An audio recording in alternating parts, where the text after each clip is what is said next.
भगवान कल्कि, जो महादेव और भगवान विष्णु के सबसे शक्तिशाली अवतार हैं, जो अब तक के सभी अवतारों में सबसे शक्तिशाली और बलवान है। परंतु इस बार उनका सामना ना तो रावण से होगा और ना ही कंस से। इस बार उनका दुश्मन इतना भयंकर है जिसे भगवान कल्कि के लिए अकेले मारना तो दूर की बात है, उसके सामने ज्यादा देर खड़े रहना भी नामुमकिन के बराबर है। क्योंकि इस बार उनका सामने एक ऐसी भयानक शक्ति से होगा जिसका काल भी अधीन होगा। काम, लोभ, अहंकार, क्रोध, हर चीज पे उसका अधिकार होगा। वो इतना शक्तिशाली होगा कि उसे ना छल से मारा जा सकेगा ना ही कपट से। उस भयानक खौफ को ही संसार कलि पुरुष के नाम से जानता है। आखिर कैसे अब तक के सबसे भयानक असुर कलि पुरुष का जन्म हुआ? क्या कलि पुरुष हम इंसानों के बीच में मौजूद है? और आखिर कैसा दिखता है वो खौफनाक साया? और आखिर उसका अंत कैसे होगा? कलि पुरुष, जिसे कलयुग का सबसे बड़ा राक्षस कहा जाता है, जिसको मारने के लिए स्वयं भगवान विष्णु अपने 10वें अवतार के रूप में जन्म लेंगे, और वो अवतार कहलाएगा कल्कि अवतार। लेकिन अब ये जानना भी जरूरी है कि आखिर कलयुग के सबसे बड़े खौफ और सबसे बड़े असुर का जन्म कैसे हुआ। इस रहस्य को जानने के लिए हमें सृष्टि की रचना के समय जाना होगा, यानी सतयुग में। एक बार महर्षि दुर्वासा इंद्रदेव को बधाई देने स्वर्गलोक गए हुए थे। इंद्रदेव ने एक बहुत बड़े असुर का वध किया था, जिसकी खुशी में महर्षि दुर्वासा ने इंद्रदेव को एक पारिजात फूलों की माला भेंट की थी। परंतु जीत की खुशी में इंद्रदेव का अहंकार भी बढ़ जाता है, और अहंकार में आके इंद्रदेव ने वो माला अपने हाथी ऐरावत को पहना दी, और ऐरावत ने उस माला को अपनी सूंड में लपेट कर फेंक दिया।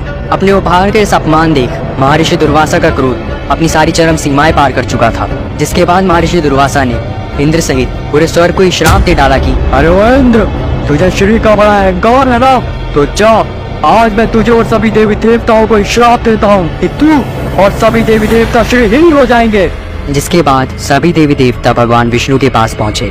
तब भगवान विष्णु ने उन्हें समुद्र मंथन के लिए बोला कि सभी देवी देवताओं को पुनः बलवान होने के लिए क्षीर सागर के अमृत की आवश्यकता पड़ेगी। परंतु देवता भी कमजोर थे, इसीलिए इंद्रदेव ने असुरों के राजा बलि से समुद्र मंथन के लिए मदद मांगी। पहले तो राजा बलि ने इंद्रदेव को मदद करने से मना कर दिया, क्योंकि वह जानते थे कि देवता उनके साथ छल जरूर करेंगे। परंतु शुक्राचार्य जी के कहने पर राजा बलि समुद्र मंथन के लिए तैयार हो गए। लेकिन शुक्राचार्य जी ने देवताओं के बीच एक शर्त रखी, समुद्र मंथन से निकली हर चीज देवताओं और असुरों में बराबर बटेगी। तब मंदराचल पर्वत को गरुड़देव ने अपनी चोंच पे उठाकर क्षीर सागर के अंदर रखा, और सरप्रस वासुकी ने पर्वत पर लिपटकर रस्सी के रूप में मदद की। असुर नागराज वासुकी के मुख की ओर थे और देवता पूंछ की ओर। परंतु समुद्र मंथन में अभी एक और परेशानी थी, असुर और देवता मिलकर भी पर्वत को अभी भी घुमा नहीं पा रहे थे। तब भगवान विष्णु ने कच्छ अवतार धारण किया, यानी कछुए का रूप, और मंदराचल पर्वत को अपनी पीठ पर उठाकर समुद्र मंथन की शुरुआत की। और समुद्र मंथन की शुरुआत में ही देवताओं और असुरों ने काल के दर्शन कर लिए। समुद्र मंथन से सबसे पहले हलाहल विष निकला। हलाहल विष इतना ज्यादा भयंकर था कि उसके वेग और उसके तेज से देवता और असुर मूर्छित होने लगे। शर्त के मुताबिक ये विष देवताओं और असुरों के अंदर आधा आधा बटना था।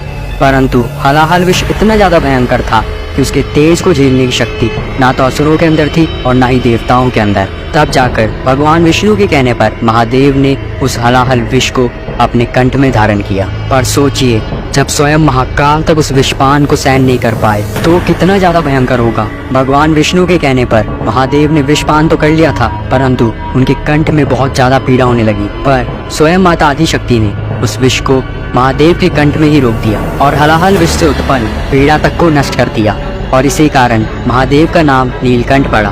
पर जब ये सब हो रहा था, विष की एक बूंद राक्षस कली के मुख में जा गिरी, और उस वजह से राक्षस कली का शरीर खत्म हो गया। आगे जब मंथन हुआ, उसमें से सबसे पहले कामधेनु गाय निकले, जिसे ऋषियों ने रखा, और उच्चैश्रव अश्व की उत्पत्ति हुई, जिसे राजा बलि ने ग्रहण किया।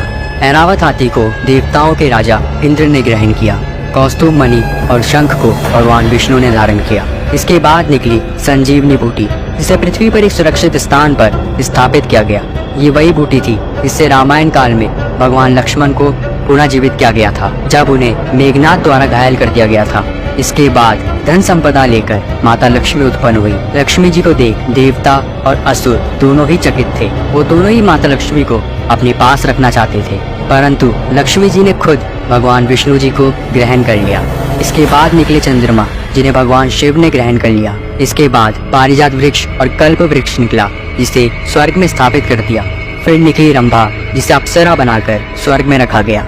इसके बाद निकली वरुणी देवी यानी सुरा देवी यानी गॉडेस ऑफ अल्कोहल, जिन्हें असुरों ने ले लिया। और आखिर में भगवान धन्वंतरी अपने हाथों में अमृत कलश लिए उत्पन्न हुए। छीना झपटी में अमृत की कुछ बूंदे समुद्र में जा गिरी, जो जय, नासिक और अलाहाबाद में गिरी। कहा जाता है हर 12 साल में यह अमृत पुनः उत्पन्न होता है और उस वक्त स्नान करने से सभी रोग, संकट और विघ्नों का नाश हो जाता है। और इसी अमृत की कुछ बूंदे कली पुरुष को मिल गई, जिससे वो पुनः जीवित हो गया, परंतु वो भौतिक रूप में नहीं आ सका। अमृत के बंटवारे के लिए भगवान विष्णु ने मोहिनी रूप धारण किया और सारा अमृत देवताओं को पिला दिया। परंतु राहुल नाम का एक ऐसा राक्षस था जिसने देवताओं का रूप धारण कर अमृत पी लिया। भगवान विष्णु ने क्रोध में आकर के उसका सर काट दिया, पर अमृत पीने की वजह से वो अमर हो चुका था। पर राहु और केतु अभी भी पिंड रूप में यानी ग्रह के रूप में मौजूद हैं। विष की बूंदों से कली पुरुष का शरीर नष्ट हो गया था, परंतु अमृत के कारण वो पुनः जीवित हो गया। लेकिन उसके पास उसका शरीर नहीं था, वो अभी भौतिक रूप में नहीं आया था, लेकिन वो अपनी शक्तियों से इंसानों के मन पे काबू कर सकता है। लेकिन वो खौफनाक साया कलयुग के अंत में अपने भौतिक रूप में आ जाएगा और पाताल लोक से असुरों को आजाद कर इंसानों पर राज करेगा। तब भगवान विष्णु का कल की अवतार होगा, तो 64 गुणों से लिप्त माहिर एक महाशक्तिशाली योद्धा होगा, जो अब तक के सबसे शक्तिशाली असुर कली पुरुष से लड़ेंगे और इंसानों को उसके आतंक से मुक्त करेंगे। लेकिन इस वक्त कली पुरुष की तरफ से इंसान भी लड़ेंगे, क्योंकि इस वक्त इंसानों के मन से धर्म पूरी तरह नष्ट हो जाएगा। इंसान भगवान को पहचान नहीं पाएंगे, लेकिन अंत में सब कुछ ठीक हो जाएगा और पुनः सतयुग की स्थापना होगी।